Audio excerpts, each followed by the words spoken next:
Hello, my dear viewers. How are you? Welcome to my channel, Om's Online English Classes. This is Om sir.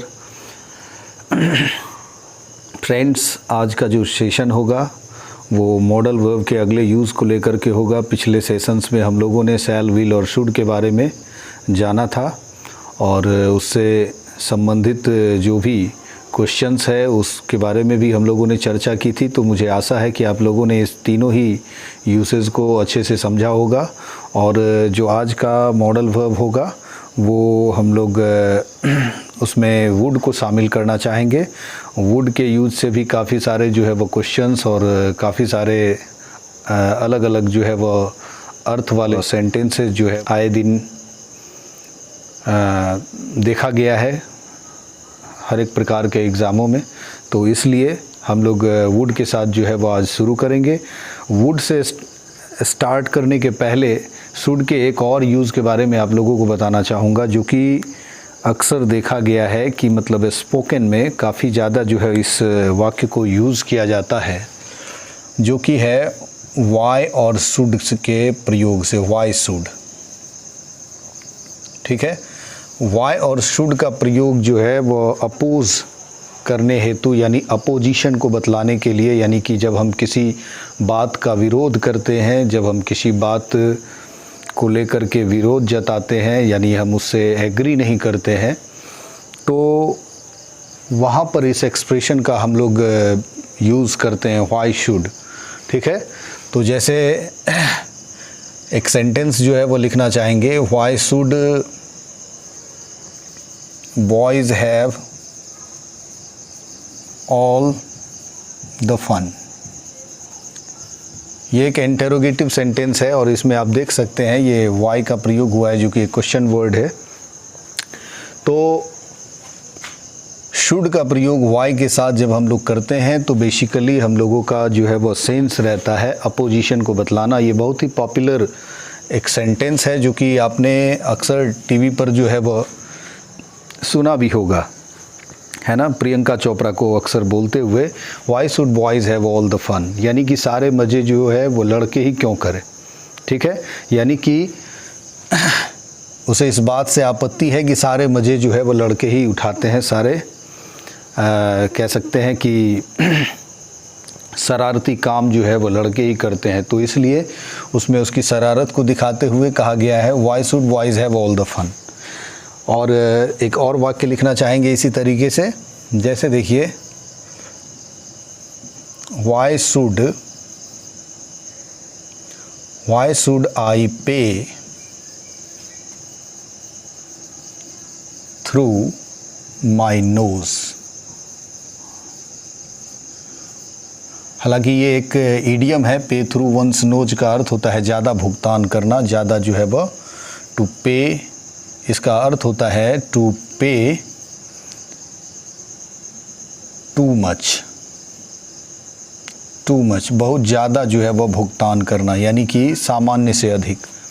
तो इस पे भी आपत्ति है कि मैं अधिक भुगतान क्यों करूं। अगर मान लीजिए कोई शॉपकीपर जो है वो आपसे किसी वस्तु का जो है वो मतलब जो उसका एक रीजनेबल प्राइस है उससे अगर जो है वो अधिक कीमत मांगता है, जबकि आप जानते हैं कि उसकी तय कीमत जो है वो एक सर्टेन प्राइस है, और उससे अगर ज़्यादा आपको मांगी जाए तो आप आपत्ति व्यक्त करेंगे। या फिर कोई एक्सपायरी दवा या फिर कोई एक्सपायरी प्रोडक्ट जो है वो आपको बेचने की कोशिश की जाए तो आप विरोध करेंगे, why should I buy this thing. तो इस तरीके से वाई शुड का प्रयोग अपोज करने के लिए, यानी अपोजिशन को बताने के लिए होता है। तो इस चीज़ को आप लोग ध्यान रखेंगे। अगर इस तरीके के वाक्य अगर कुछ जो है वह एग्ज़ाम में जो है वह पूछे जाते हैं, जैसे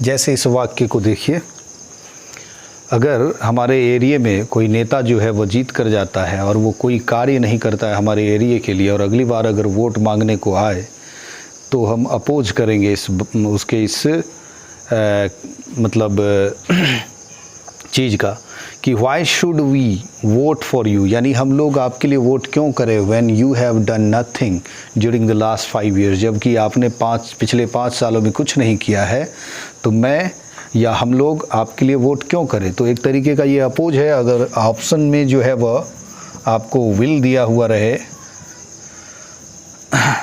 अगर शुड दिया हुआ रहे, अगर शैल दिया हुआ रहे और मे दिया हुआ रहे, तो अब आप इसे पहचान सकते हैं कि वाक्य चूँकि यहाँ पर सेंस जो है वो अपोजिशन का दे रहा है, इसलिए वाई के साथ शुड के अलावा कोई इसमें सूटेबल वर्ब नहीं हो सकता है। तो इस तरीके से हम लोगों ने वाई शुड के बारे में जाना।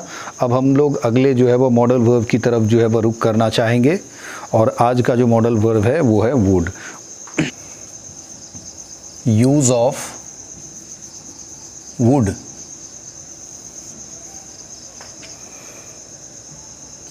पहला यूज़ देखिए वुड का। वुड का यूज़ पास्ट की हैबिट या हैबिचुअल एक्टिविटी कह लीजिए, हैबिट को दर्शाने हेतु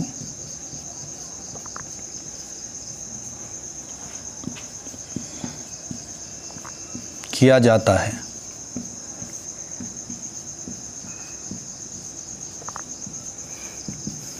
ठीक है, तो वुड का पहला यूज़ हम लोग जानेंगे पास्ट की हैबिट को बतलाने के लिए। हालांकि आप लोगों को ये भी जानना होगा कि पास्ट की हैबिट के लिए अलग अलग तरीके से हम सिंपल पास्ट का भी यूज़ करते हैं। साथ ही साथ मॉडल वर्ब में ही एक और मॉडल वर्ब आता है यूज्ड टू, उसका भी हम लोग इसी तरह से बराबर अर्थ में करते हैं। उस यूज्ड टू के बारे में हम लोग आगे भी जानेंगे, लेकिन अभी से आपको ये ध्यान में रखना है कि वुड की तरह ही यूज्ड टू का प्रयोग पास्ट की हैबिट के लिए होगा, और सिंपल पास्ट का तो किया ही जा सकता है। तो इसलिए एग्जाम्पल लिखना चाहेंगे पास्ट की हैबिट को एक्सप्रेस करने के लिए, जैसे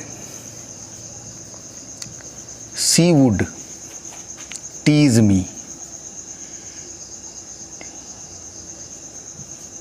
टीज मी यानी कि वह मुझे चिढ़ाया करती थी, वह मुझे छेड़ा करती थी। तो यहाँ पर पास्ट की हैबिट का पता चलता है, यानी उसकी आदत थी मुझे चिढ़ाने की। ठीक इसी प्रकार देखिए, I would go to school on foot,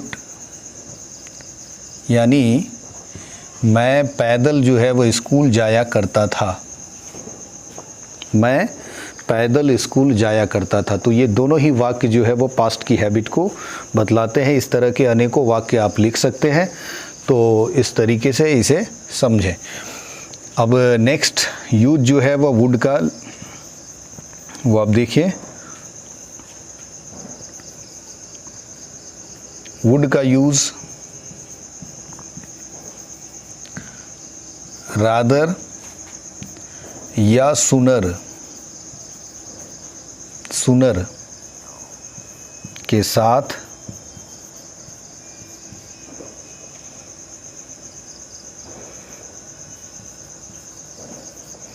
had better की तरह, यानी कि वुड रादर का जो प्रयोग होगा, वुड सुनर का जो प्रयोग होगा, वही प्रयोग हैड बेटर या हैड रादर का होता है। और ये किस चीज़ को एक्सप्रेस करता है इसके बारे में भी हम लोग जानेंगे। वुड का यूज़ रादर या सुनर के साथ हैड बेटर की तरह प्रीफरेंस, प्रीफरेंस यानी कि कह सकते हैं प्राथमिकता, प्राथमिकता दर्शाने के लिए या अर्जेंसी बताने के लिए किया जाता है, किया जाता है। ठीक है, जैसे देखिए example,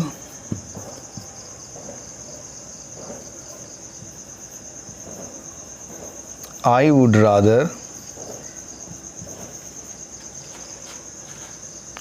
rather sleep than watch TV।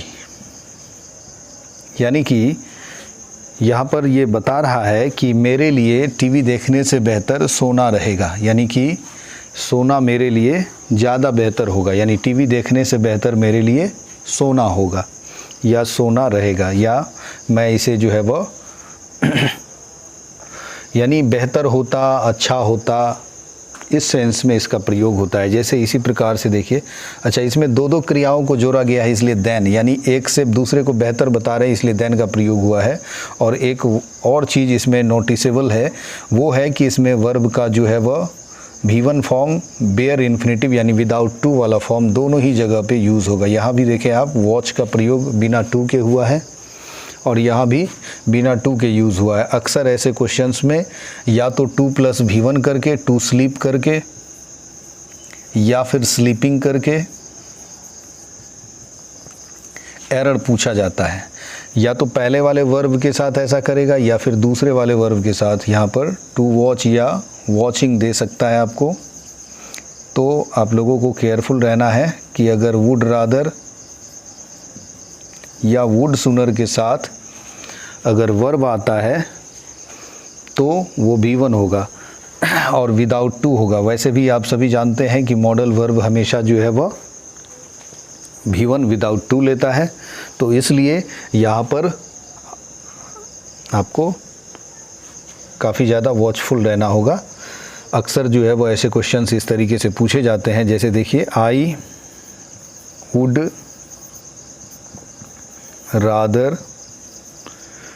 would rather die than to beg, यानी भीख मांगने से बेहतर मेरे लिए मर जाना होगा, या भीख मांगने से अच्छा मेरे लिए मर जाना होता।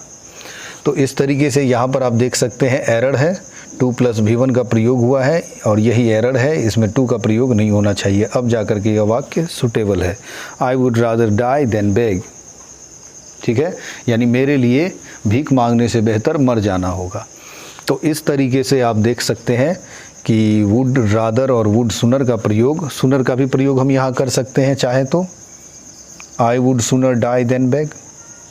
ठीक है, अब मान लीजिए आपके यहाँ कोई अतिथि आते हैं और आप उसको जो है वो याद दिलाने की कोशिश करते हैं, अर्जेंसी बताते हैं कि आपके लिए बेहतर जो है वो अब निकलना होगा क्योंकि ट्रेन का टाइम हो गया है।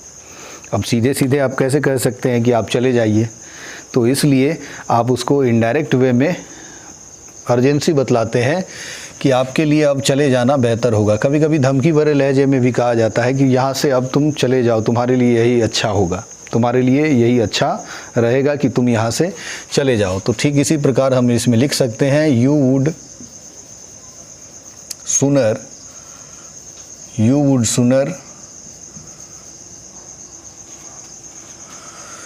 Leave for the station,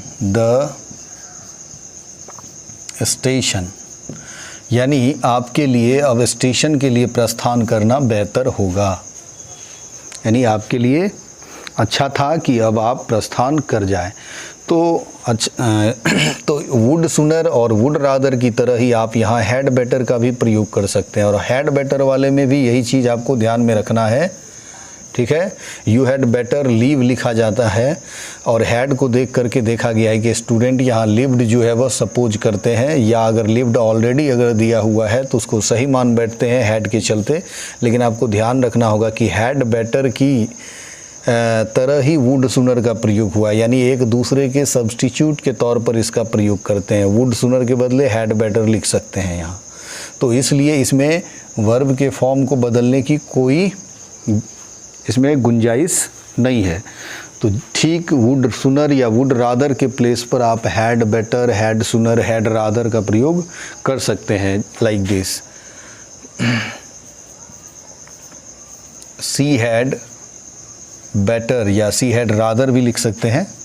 she had rather leave the job, यानी उसके लिए नौकरी छोड़ना बेहतर होगा या बेहतर होता। हैड देख करके केवल पास्ट वाला जो है वो अर्थ लेने की कोशिश नहीं करेंगे। She had rather leave the job, यानी उसके लिए नौकरी छोड़ना बेहतर होगा या बेहतर होता, अच्छा होता। ठीक है, तो यहाँ भी प्रेफरेंस को ही बता रहा है। और चूंकि हम लोग हैड के बाद जानते हैं कि भी3 का प्रयोग होता है, तो इसलिए हम लोग इसको लिव्ड करने की कोशिश करते हैं, या फिर एरर के रूप में जब इसी को पूछा जाता है तो ऑलरेडी इसको लिव्ड करके पूछा जाता है। तब भी आपको ये ध्यान रखना है कि हैड रादर का प्रयोग यहाँ वुड सुनर या वुड रादर की तरह हुआ है, और इसलिए यहाँ पर एनी हाउ भी3 का प्रयोग नहीं होगा बल्कि भी1 का प्रयोग होगा, यानी इस डी को हटा देंगे। क्लियर है? तो आपने ये समझ लिया। अगला यूज जो है वो वुड का सपोजिशनल सेंटेंसेस के लिए है। देख सकते हैं वुड का यूज़ काफ़ी ज़्यादा ये सपोजिशनल वाक्यों में पूछा जाता है। वुड का यूज़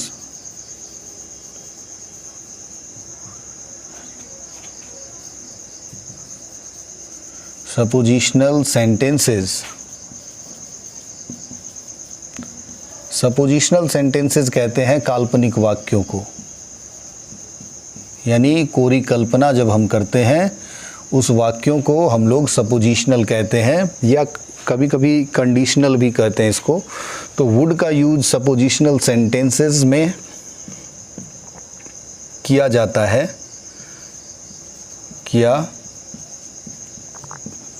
है, यदि वाक्य का आरंभ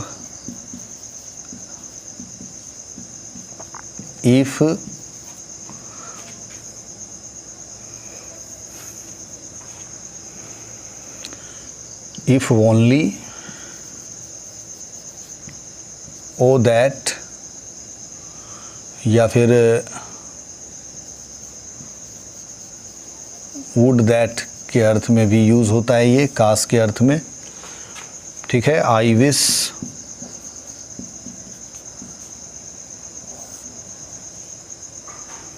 ठीक है, if only would that, o that भी कह सकते हैं, से हो। ठीक है, ऐसे वाक्य सपोजिशनल होते हैं और इसमें वुड का प्रयोग होता है। आप देख सकते हैं जैसे है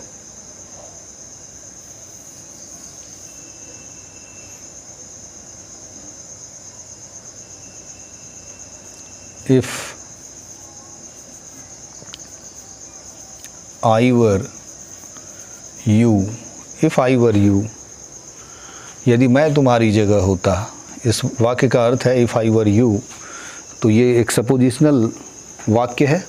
यदि मैं तुम्हारी जगह होता, अब कोई किसी की जगह होता तो नहीं है, लेकिन फिर भी कहा जाता है कि यदि मैं तुम्हारी जगह होता तो मैं ये कर देता, मैं वो कर देता, मैं ऐसा करता, मैं ऐसा नहीं करता। ठीक उसी प्रकार यह सेंटेंस है, if I were you I would not put up with this humiliation। Humiliation कहते हैं बेइज्जती को, बदनामी को। ठीक है, और पुट अप विद का अर्थ होता है टॉलरेट, यानी कि सहन करना। टॉलरेट बर्दाश्त करना या सहन करना, इसका अर्थ होता है। तो पुट अप विद ये एक फ्रेजल वर्ब है, इसका अर्थ होता है बर्दाश्त करना।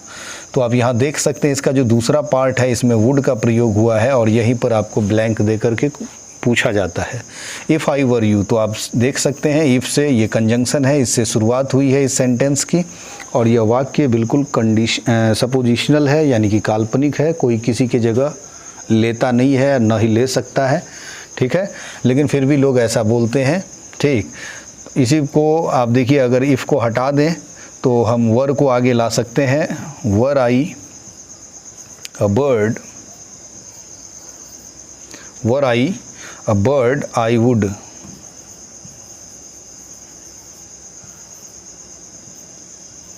Fly in the sky. यानी कि यदि मैं पक्षी होता, वर आई अ बर्ड। अब देखिए इसमें यदि वाला सेंस कैसे आ गया, ये एक इन्वर्जन का एग्जाम्पल है। इन्वर्जन यानी जब आप इफ़ जैसे शब्द को या फिर सपोजिंग वाले वाक्य को, सपोजिंग भी लिख सकते हैं इफ़ के बदले, तो इसको अगर वाक्य से हटाना चाहते हैं और चाहते हैं कि वही यदि वाला या अगर वाला सेंस वाक्य में बना रहे, तो इसके लिए वाक्य में आपको इन्वर्जन करना होता है। इन्वर्जन से हमारा तात्पर्य है कि वाक्य को इंटेरोगेटिव मेथड से लिखना होता है, लेकिन वो इंटेरोगेटिव सेंटेंस होता नहीं है। यानी कि आपको सब्जेक्ट और वर्ब का जो क्रम है उसको पलट देना होता है। तो आई वर है तो वर आई लिखेंगे, तो इससे क्या होगा, इफ़ लिखने की आवश्यकता ख़त्म हो जाएगी। और ये इन्वर्जन वाले जो है वो फॉर्म्स में क्वेश्चंस जो है वो कॉम्पिटिटिव एग्ज़ाम्स में काफ़ी ज़्यादा पूछे जाते हैं। तो you will have to be careful about that. तो इसलिए आपको ये समझना होगा कि इन्वर्जन क्या होता है। ठीक उसी तरह देखिए, अगर इस तरीके का क्वेश्चन आता है, dash that I were young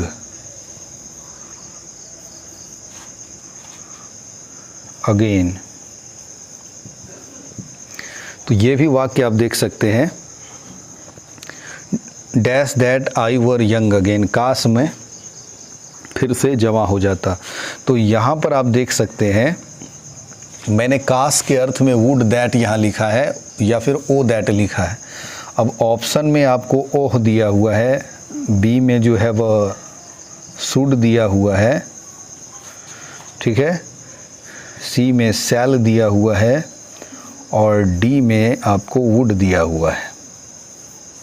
ठीक है, तो अब डैट के साथ कॉम्बिनेशन किसका हो सकता है, या तो ओ का हो सकता है केवल, या नहीं तो वुड का हो सकता है। और ऑप्शन में ओ नहीं बल्कि ओह दिया हुआ है, और ओह जो है वो एक एक्सक्लामेटरी वर्ड है, तो इस ओह और ओ में फ़र्क है। तो यहाँ तो ये ओह भरा नहीं जा सकता है, इसलिए केवल और केवल इसका डी जो है वो राइट आंसर होगा। वुड दैट, काश मैं फिर से जमा हो जाता। ठीक है, अगला यूज़ देखिए, वुड का यूज़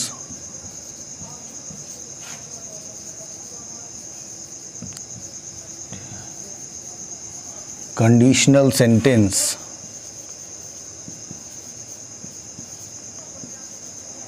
के प्रिंसिपल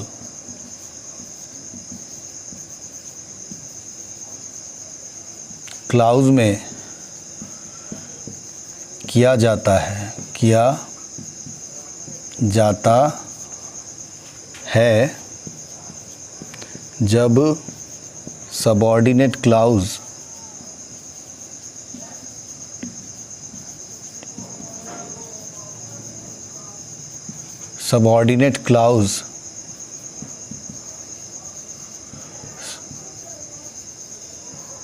सिंपल पास्ट या पास्ट परफेक्ट में,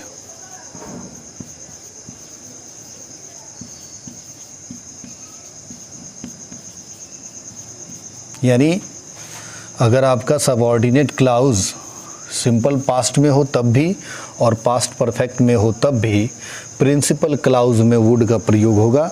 तो अब प्रिंसिपल क्लाउज क्या है और सबऑर्डिनेट क्लाउज क्या है, इस पर भी थोड़ी सी जो है वो हम लोग जानकारी ले लेते हैं।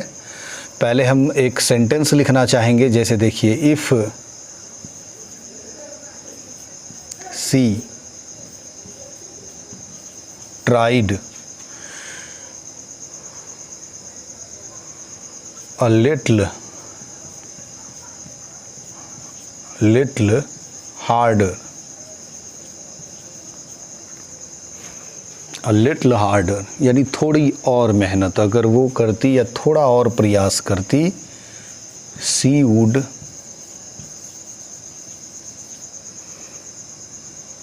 क्वालिफाई,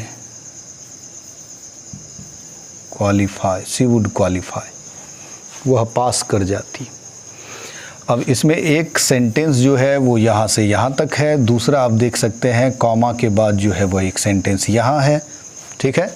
तो दरअसल ये दोनों मिल कर के इस सेंटेंस को कंप्लीट बनाते हैं, इसलिए दोनों को जो है वो अलग अलग सेंटेंस नहीं बल्कि इसको हम लोग क्लाउज कहेंगे। क्लाउज जो है वह बिल्कुल सेंटेंस की तरह ही सब्जेक्ट, वर्ब और ऑब्जेक्ट वाला हो सकता है, लेकिन यह मीनिंग में कभी कंप्लीट तो मीनिंग में कभी इनकम्प्लीट हो सकता है, ठीक है। और सबऑर्डिनेट क्लाउज जो होता है वो अक्सर हमेशा जो है वह मीनिंग में इनकम्प्लीट होता है, उसको हम लोग सहायक वाक्य या उपवाक्य भी कहते हैं, जबकि जो प्रिंसिपल क्लाउज होता है वो कंप्लीट मीनिंग के साथ आता है, इसलिए इसको हम लोग इंडिपेंडेंट क्लाउज या प्रिंसिपल क्लाउज भी कहते हैं। तो इस वजह से चूँकि यह अपने मीनिंग के लिए इस वाक्य पर डिपेंड करता है, इसलिए इसको हम लोग डिपेंडेंट क्लाउज भी कहते हैं। तो इसको हम लोग डिपेंडेंट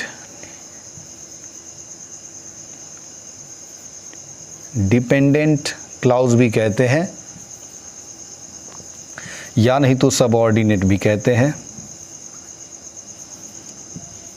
इसकी पहचान ये होती है कि इसमें कोई ना कोई कंजंक्शन लगा होता है, कभी इफ़ तो कभी व्हेन, तो कभी अनलेस, तो कभी अनटिल, ठीक है, कभी इफ़ ओनली।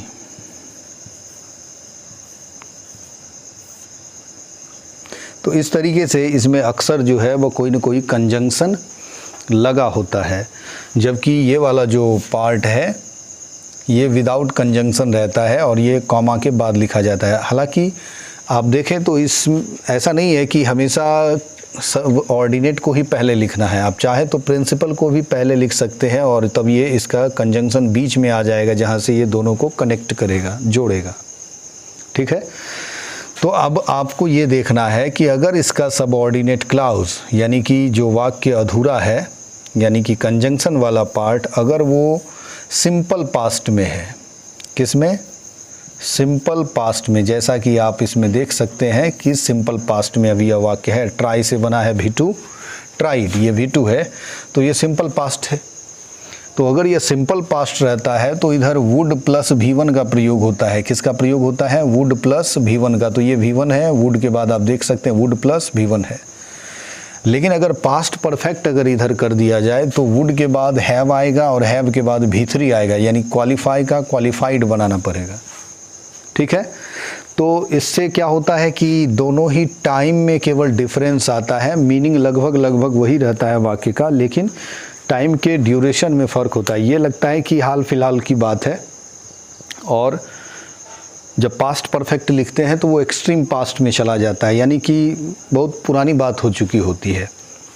तो इसका अर्थ है यदि वह थोड़ा और प्रयास करती या कोशिश करती तो वह पास कर जाती, ठीक है। तो यहाँ आप देख सकते हैं वुड का प्रयोग जो है प्रिंसिपल क्लाउज में हुआ है।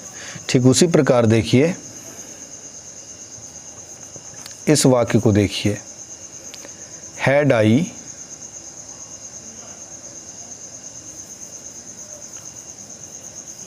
Enough money, had I enough money, यदि मेरे पास पर्याप्त धन होता, I would buy a car, ठीक है। यहाँ भी आप देख सकते हैं वुड है और V1 है, यानी कि इधर पास्ट इंडेफिनिट होना चाहिए। जब इधर प्रिंसिपल क्लाउज आपका वुड प्लस V1 है तो इधर जो है वो सिंपल पास्ट होना चाहिए, लेकिन कुछ लोग यहाँ पर हैड को देख करके मिसअंडरस्टूड करते हैं सेंटेंस को, ठीक है। तो आपको ये ध्यान देना है कि हैड यहाँ पोजीशन के लिए आया है, क्योंकि अगर यह पास्ट परफेक्ट होता तो इसमें हैड के बाद कोई ना कोई V3 अवश्य रहता, लेकिन हम इसमें देख रहे हैं हैड आई इनफ मनी यानी नाउन है, तो इसलिए ये वाक्य पोजीशन वाला है। और अगर पास्ट की पोजीशन की बात करते हैं तो वो सिंपल पास्ट ही माना जाता है वाक्य को। तो ये वाक्य दरअसल सिंपल पास्ट ही है और इस वजह से इसमें वुड प्लस V1 का प्रयोग हुआ है। अब देखिए एक और सेंटेंस लिखूंगा, हालांकि यह वाक्य इन्वर्जन में लिखा हुआ है। अब फिर से देखिए इन्वर्जन का एक और एग्जाम्पल है ये। अगर हम इसको सीधा लिखें तो इसको ऐसे लिखना होगा, if I had enough money, तो ये भी चलेगा इस सेंटेंस के साथ।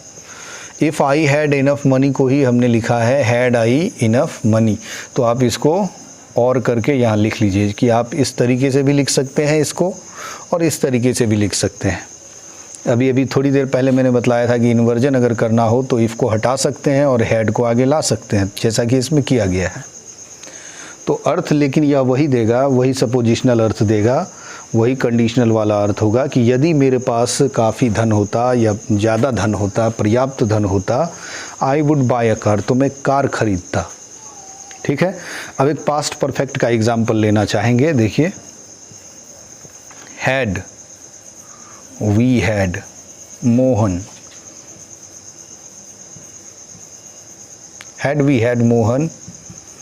in our team.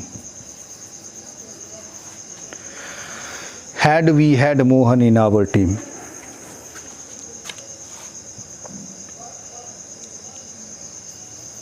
We would have won the match. ये सेंटेंस मैंने पास्ट परफेक्ट से लिखा है और ये इन्वर्जन है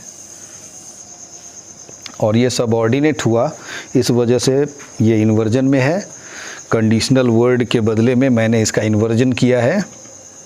तो हैड वी हैड, एक हैड हेल्पिंग वर्ब हो गया और दूसरा हैड जो है वह हैव का भीतरी है, यानी कि लेना, पास में रखना। तो इसका अर्थ है कि यदि हमने मोहन को अपनी टीम में लिया होता, यानी बहुत पहले की बात हो रही है, लेते और लिया होता में फ़र्क समझिए। यदि मोहन को अपनी टीम में लेते तो जीत जाते, यानी कि हारने के तुरंत बाद ये स्टेटमेंट दी जा रही है। और फिर अगर उस मैच को, उस गेम को काफ़ी दिनों के बाद याद किया जाए तो हम कह सकते हैं कि यदि हमने मोहन को टीम में लिया होता तो हम लोग वो मैच जीत गए होते। तो बिल्कुल उसी तरीके से ये टाइम के केवल डिफरेंस को बता रहा है कि ये काफ़ी पहले हो चुकी घटना है। Had we had Mohan in our team, यानी यदि हमने मोहन को अपनी टीम में लिया होता, we would have won the match. अगर इधर पास्ट परफेक्ट है तो मैंने आपको बताया था कि वुड के बाद हैव लिखना होगा और हैव के बाद V3 लिखना होगा। ठीक है, यानी वुड है, हैव है और प्लस में V3 है, विन से वॉन लिखे हैं। ठीक है। अगर इसी को सिंपल पास्ट में लिखें तो एक ही हैड अगर दें पोजीशन के तौर पर, तब वो इस्तेमाल होगा। Had we Mohan in our team, यदि मोहन हमारी टीम में होता, लिया होता नहीं, यदि मोहन हमारी टीम में होता, we would win the match, तो हम लोग मैच जीत जाते। अभी इसका अर्थ है हम लोग मैच जीत चुके होते, जीत गए होते। ठीक है। तो अगेन जो है वह इसको लिखना चाहेंगे सिंपल पास्ट के हिसाब से। देखिए, इन्वर्जन में ही लिखेंगे, did she propose to me, I would Mary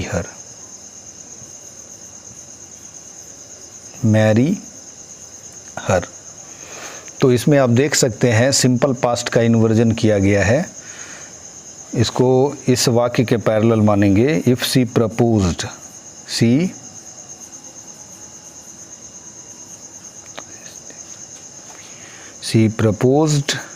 if she proposed to me। ठीक है। और इधर वाला जो है वो सेम ही रहेगा। तो आप इसको सिंपल पास्ट में पहचान सकते हैं और इसमें से इफ़ हटा देने के चलते इसका इन्वर्जन वाला फॉर्म सिंपल पास्ट का लिखा गया है। और सिंपल पास्ट को जब हम इन्वर्जन के रूप में लिखते हैं, यानी कि इंटरोगेटिव मेथड से लिखते हैं, तो हेल्पिंग वर्ब डिड को आगे लाना होता है। तो ठीक इसी वजह से इसमें डिड का प्रयोग हुआ है। तो आप इस चीज़ को समझें कि जब भी इसका सबऑर्डिनेट क्लाउज सिंपल पास्ट या पास्ट परफेक्ट में रहता है तो उस हिसाब से हमें वुड प्लस V1 का या फिर would plus have plus V3 का प्रयोग करना होता है। तो वुड का ये एक बहुत ही इम्पॉर्टेंट यूज़ है। मैक्सिमम क्वेश्चंस जो है वो इस यूज़ से पूछे जाते हैं, तो इसे अच्छे से जो है वो आप लोग सीखेंगे, समझेंगे। एक वाक्य मैं लिख देता हूँ, इसे आप लोग जो है वो ट्रांसलेट करने की कोशिश करेंगे और कल जो है वो वुड के अगले यूज़ की हम लोग चर्चा करेंगे, अगले वुड के यूज़ को जानेंगे। जैसे यदि वह मुझे आमंत्रित करता,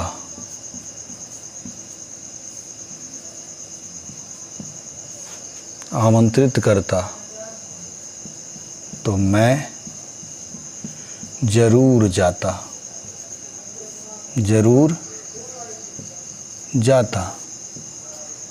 ये हो गया सिंपल पास्ट पर, इसे आप जो है वह बनाएंगे और इसी को जो है वह पास्ट परफेक्ट पर बना करके लाना है। यदि उसने लिखते हैं, यदि उसने मुझे आमंत्रित किया होता, तो एक पास्ट परफेक्ट पर जो है वह मैं दे रहा हूँ। इसको इन्वर्जन और कंजंक्शन दोनों के माध्यम से बनाने की, यानी कि सीधे वाक्य के कंजंक्शन का प्रयोग करते हुए भी बनाएंगे और इन्वर्जन के रूप में भी बनाएंगे, दोनों ही वाक्यों को, सिंपल पास्ट वाले को भी और पास्ट परफेक्ट वाले को भी। आमंत्रित किया होता तो मैं ज़रूर गया होता। तो इसमें देख सकते हैं वाक्य एक ही है, लेकिन टाइम का, पीरियड ऑफ टाइम का डिफरेंस है। एक काफ़ी पहले का यानी एक्सट्रीम पास्ट को बतलाता है और एक जो है वो नियर पास्ट को बतलाता है। ठीक है, तो इसे जो है वो आप लोग ट्राई करेंगे। अगर इस कंडीशनल को लेकर के या अब तक जो भी पढ़ा है आप लोगों ने मॉडल वर्ब में, इसको लेकर के अगर कोई डाउट हो तो आप लोग कमेंट कर सकते हैं। कमेंट बॉक्स में आकर हम आपके सारे डाउट्स को क्लियर करने की पूरी कोशिश करेंगे। इसके साथ ही आज का सेशन जो है वह समाप्त करना चाहेंगे। मिलते हैं अगले सेशन में, तब तक के लिए गुड बाय, टेक केयर।